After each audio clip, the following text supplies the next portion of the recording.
everyone, my name is Elise and welcome to my channel.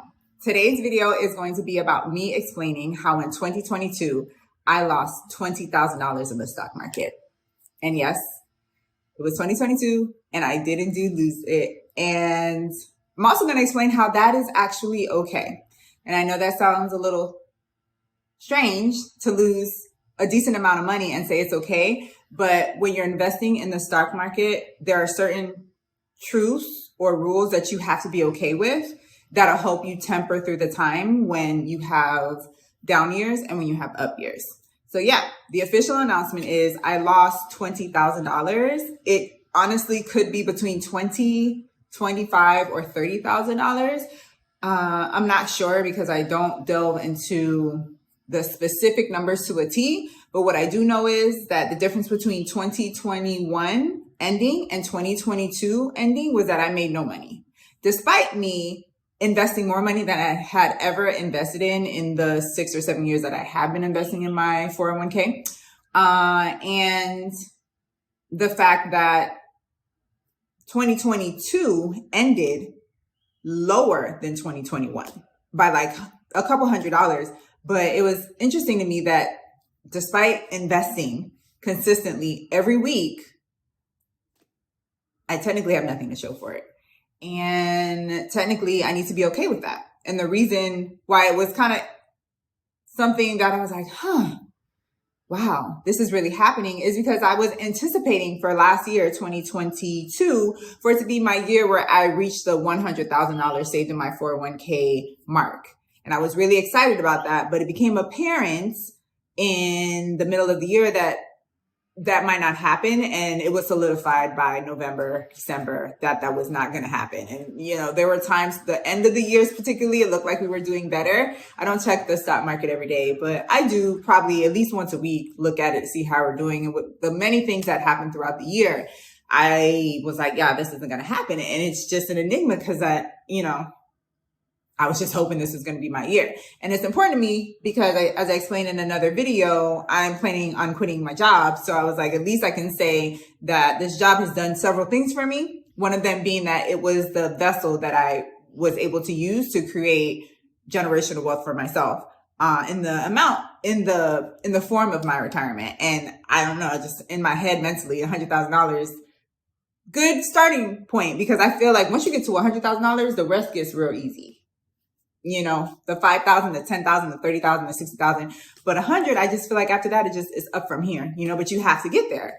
And, I was hoping I would get there. And I don't know now in 2023 if I'm going to get there. I will say that 2023 is looking a little bit better, but it's only February. I'm not exactly sure how it's going to be for the rest of the year during these upcoming 10 months, but I'm hopeful. But even if it doesn't, it's okay. Because the stock market is being a little stubborn. There are things that are happening and different things affect it. It could be politics, international and national, that affect it. What's going on in America right now with a looming supposed recession, with layoffs, with those things that are in the atmosphere, investors panic and they sell, and that causes the stock market to go down. And it just comes with the territory. So even though it's annoying, the good thing about it is that I have been constantly investing into it. So theoretically, I will get my returns. Maybe not in 2022, maybe not in 2023, maybe not in 2024, 25, etc. But I will get it because it's all about the long game. And I knew that when I started investing. I started investing when I was 27. So that's 8 years I'm at right now, I believe. And I knew then I'm not touching this, period, point blank. I am not touching anything in here till 65, God willing. So the fact that it's happening now is fine. And if this were to be in 65, my allocation is going to be different. And I'm not going to be as heavily invested in stocks. I'll be in safer investment vessels like bonds and high yield savings account. But it comes with the territory. But as long as I remember to myself that it is the long game I'm playing, this is allowing me to not freak out that I lost so much money in this year. And this is the first year in the whole time that I've been investing that I've lost this much. Usually the returns every year is between 8 and 20%. So think about it. Those first 5 years, I was getting 8 to 20% every year. This year, I am getting negative about 20%. If I'm going to guesstimate. So yeah, another thing that helps me remember is that the economy is cyclical. This is normal. It's happened several times in my lifetime, and it happened before, starting with the Great Crash in the late 1920s. Then there was one in the 80s. Then there was one in 2008, and there was one as recently as 2020. Things like this happen, and as long as you stay in, it has been shown that as long as you stay in and you don't pull all your money out, you're going to make the money back that you lost and then some. So that's what I'm hoping for. And I'm just trying to manage my expectations because I know that if I listen to the white noise around me, I could be tempted to sell. But if I do that, I am guaranteed to keep the losses that I currently have.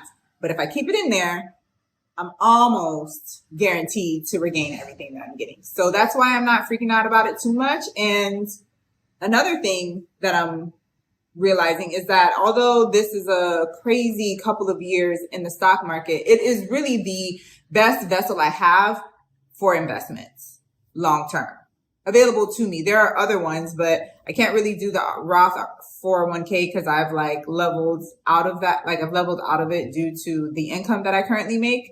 And I didn't take advantage of it when I was in undergrad and I was in graduate school. I wish I did because then that would have been growing even if I had